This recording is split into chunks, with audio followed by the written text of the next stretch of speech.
Hello, আসসালামু আলাইকুম। সবাই কেমন আছেন? আশা করছি সবাই খুব ভালো আছেন। আজকে আমরা ম্যাথসের নতুন একটা টপিক স্টার্ট করতে যাচ্ছি, যার নাম হচ্ছে চেইন রুল।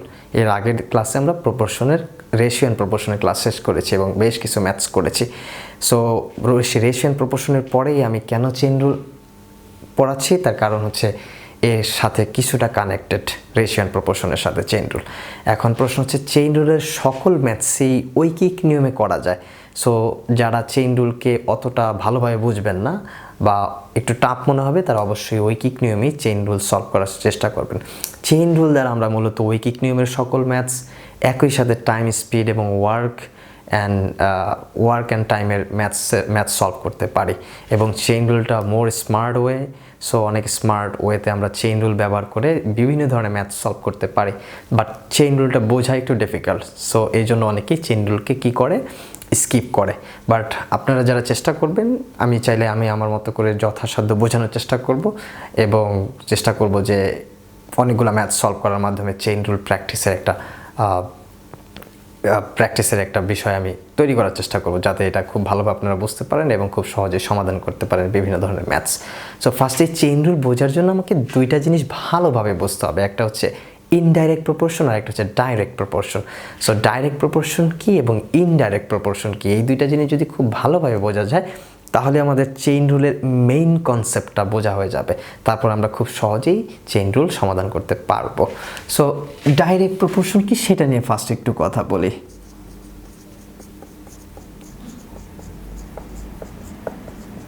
ডাইরেক্ট প্রপোর্শন হচ্ছে দুইটা কোয়ান্টিটিস থাকবে এবং এই দুইটা কোয়ান্টিটিসই কী হবে, ইনক্রিজ করবে। একটার সাথে আরেকটা যে রিলেশন, সেই রিলেশনের দুইটা কোয়ান্টিটিসই কী করবে, ইনক্রিজ করবে, অথবা দুইটা কোয়ান্টিটিসই কী করবে, ডিক্রিজ করবে। যদি আমি একটা এক্সাম্পল দিই, টু কোয়ান্টিটিস কী করবে আইদার ইনক্রিজ করবে অথবা দুইটাই একই সাথে ডিক্রিজ করবে। দুইটাই একই সাথে ইনক্রিজ করবে অথবা দুইটাই একই সাথে ইনক্রিজ করবে। আমরা বলবো এটা প্রপোর্শন, ঠিক আছে? যেমন ম্যানের সাথে আমরা ওয়ার্কের একটা সম্পর্ক করতে পারি। ম্যানের সাথে যে ওয়ার্কের সম্পর্কটা, সেই সম্পর্কটা কীরকম হবে, অর্থাৎ মানুষ যদি বাড়ে তাহলে ওয়ার্কও বাড়বে, অর্থাৎ এটা প্রপোর্শনাল রিলেশন। অর্থাৎ মানুষ যদি বাড়ে, ওয়ার্কও বাড়বে। মানুষ বাড়লে কী হবে, কাজের পরিমাণও বাড়বে। মানুষ বাড়লে কাজের পরিমাণও বাড়বে। এটা হচ্ছে কি, আমাদের ম্যান টু ওয়ার্কের রিলেশন। এরপরে আরেকটা রিলেশন যদি আমরা দেখি, সেটা হচ্ছে কস্ট টু নাম্বার অথবা গুডস।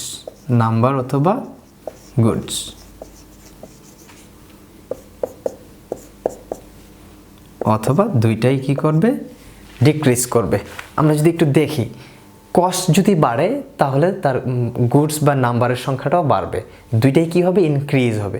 যদি দুইটাই ইনক্রিজ হয় তাহলে সেটাকে আমরা বলবো ডাইরেক্ট প্রপোর্শন। যদি দুইটাই একই সাথে ইনক্রিজ করে বা দুইটাই একই সাথে ডিক্রিজ করে, তাহলে আমরা সেটাকে বলবো ডাইরেক্ট প্রপোর্শন। তাহলে আমরা ডাইরেক্ট প্রপোর্শনের সম্পর্কটা কার সাথে কার পাচ্ছি, ম্যানের সাথে ওয়ার্ক পাচ্ছি। ম্যানের সাথে কার পাচ্ছি, ওয়ার্ক পাচ্ছি। More man more work, more man more work, less man less work. তারপর কস্টের সাথে নাম্বার অথবা গুডসের পাচ্ছি। More cost more number, less cost less number. তার মানে এই যে আমি কথাগুলো বললাম, এই কনসেপ্টে আমাকে মাথায় রাখতে হবে যে আমি যখন একটা ম্যাথসে দেখব যে একজন ম্যানের সাথে ম্যানের এবং ম্যানের সাথে ওয়ার্কের রিলেশন করছি, সেই রিলেশনটা আমরা দেখব যখনই ম্যানের সাথে ওয়ার্কের রিলেশন আসবে, সেটা ডাইরেক্ট প্রপোর্শন হয়ে যাবে এবং সেটা কি হবে, বাড়তে থাকবে। দুইটাই বাড়বে অথবা দুইটাই কমবে, এরকম হবে। একই সেম জিনিস কস্টের সাথে নাম্বার, কস্ট যদি বাড়ে নাম্বার বা গুডসও বাড়বে, বা কস্ট যদি কমে নাম্বার বা গুডসও কমবে। এটা কি বলবো আমরা, ডাইরেক্ট প্রপোর্শন। এবং আমরা ম্যাথস করতে গিয়ে যাওয়ার সময় আমরা যখন এই সম্পর্ক খুঁজে পাবো, ম্যান এবং ওয়ার্ক, কস্ট এবং নাম্বার, তখন আমরা সেটাকে ডাইরেক্ট প্রপোর্শনে নিয়ে আসবো। এবং ডাইরেক্ট প্রপোর্শন যে আমরা কি বলছিলাম, দুইটাই কি করবে, বাড়বে অথবা দুইটাই কমবে। এবার আমরা ইনডাইরেক্ট প্রপোর্শন নিয়ে একটু কথা বলবো। ইনডাইরেক্ট প্রপোর্শনে যেটা হবে সেটা হচ্ছে দুইটাই কি করবে, দুইটার মধ্যে একটা কমবে একটা বাড়বে, একটা কমবে আর কি করবে, একটা বাড়বে। অর্থাৎ এটা হচ্ছে আমরা বলতে পারি ইনডাইরেক্ট। এটাকে আমরা বলতে পারি রিলেশনটা এরকম, লাইক এক্স সমান কি 1/x, অর্থাৎ এর সম্পর্কটাকে একটা বাড়লে একটা কমতেছে, একটা বাড়লে কি হবে, একটা কমতেছে।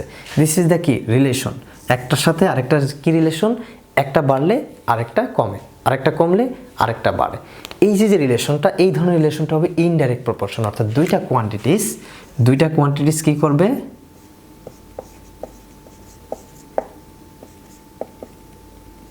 দুইটা কোয়ান্টিটিস কি করবে, একটা বাড়বে এবং একটা কমবে।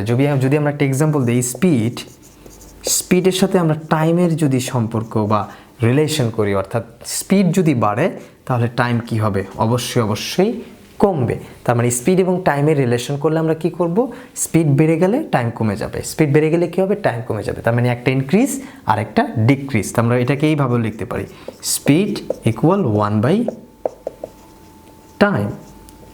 1/টাইম। তার মানে একটা বাড়লে আরেকটা কি করে, কমে। এই যে রিলেশন, এটা হচ্ছে ইনডাইরেক্ট প্রপোর্শন।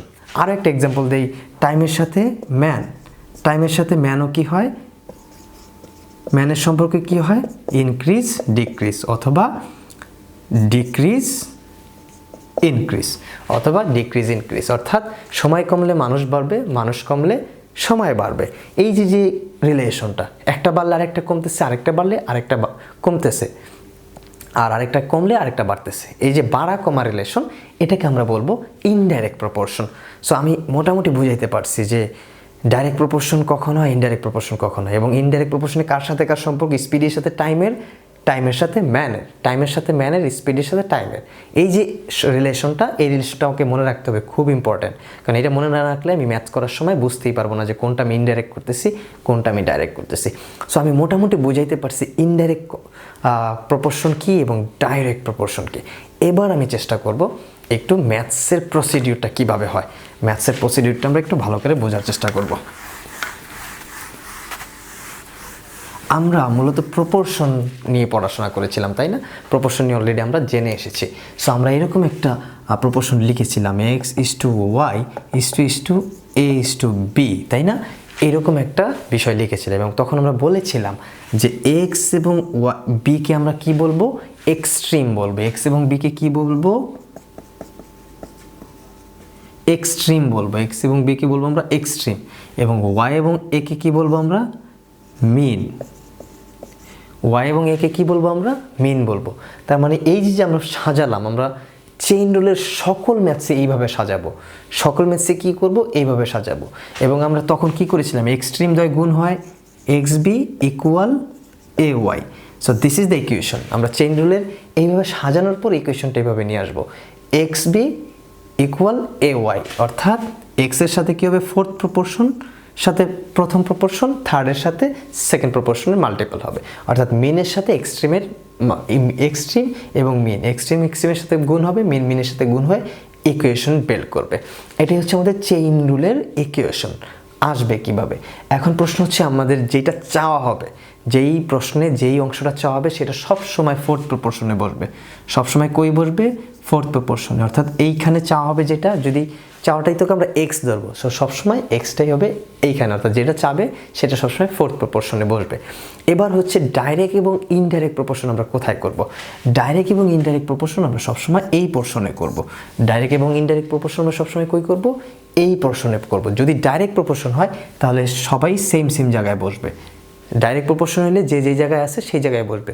যদি ইনডাইরেক্ট প্রপোর্শন হয় তখন এদের প্লেসটা চেঞ্জ হয়ে যাবে, তখন y:x =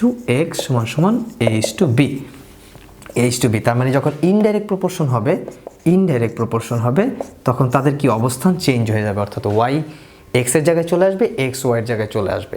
আর ডাইরেক্ট প্রপোর্শনে কি হবে, x এর জায়গায় থাকবে, y এর জায়গায় থাকবে, অর্থাৎ ডাইরেক্ট প্রপোর্শন যে জায়গায় থাকার কথা সেইখানেই থাকবে, কোনো চেঞ্জেস হবে না, কারণ দুইটাই বাড়তেছে। আর ইনডাইরেক্ট প্রপোর্শনে কি হবে, y কি করবে, ফার্স্টে চলে আসবে, এবং x কি করবে, সেকেন্ড প্রপোর্শনে চলে যাবে, অর্থাৎ তাদের পজিশনটাই চেঞ্জ হবে। ইনডাইরেক্ট প্রপোর্শনের পজিশনটাই চেঞ্জ হবে, কারণ একটা বাড়তেছে আর একটা কমতেছে। এই হচ্ছে আমাদের মূলত বেসিক চেইন রুলের। এই আমি জানি যে অনেকেরই হয়তো বা এই বেসিক দেখে চেইন রুলটা কীভাবে সমাধান করতে হবে সেটা গেস করা টাফ হয়ে যাচ্ছে। আমরা এই চেইন রুল নিয়ে যখন ভবিষ্যতে আরও বেশ কিছু ম্যাথ সলভ করব তখন এই বেসিকগুলো আরও ক্লিয়ার হয়ে যাবে। আচ্ছা, কীভাবে আমরা ইনডাইরেক্ট প্রপোর্শন এবং ডাইরেক্ট প্রপোর্শন করছি, কীভাবে আমরা এই ইকুয়েশনটা বের করছি এবং সেখান থেকে অ্যান্সার বের করে নিয়ে আসতেছি। সো এই হচ্ছে আমাদের চেইন রুলের কাজ। চেইন রুল যদি আমরা ভালোভাবে বুঝে থাকি, অনেক ম্যাথস খুব শর্ট টাইমে খুব অল্প সময় সমাধান করতে পারবো এবং খুব দ্রুত আমরা অ্যান্সার বের করতে পারবো। সো আজকের মতো এখানে শেষ। সবাইকে ধন্যবাদ। আল্লাহ হাফেজ।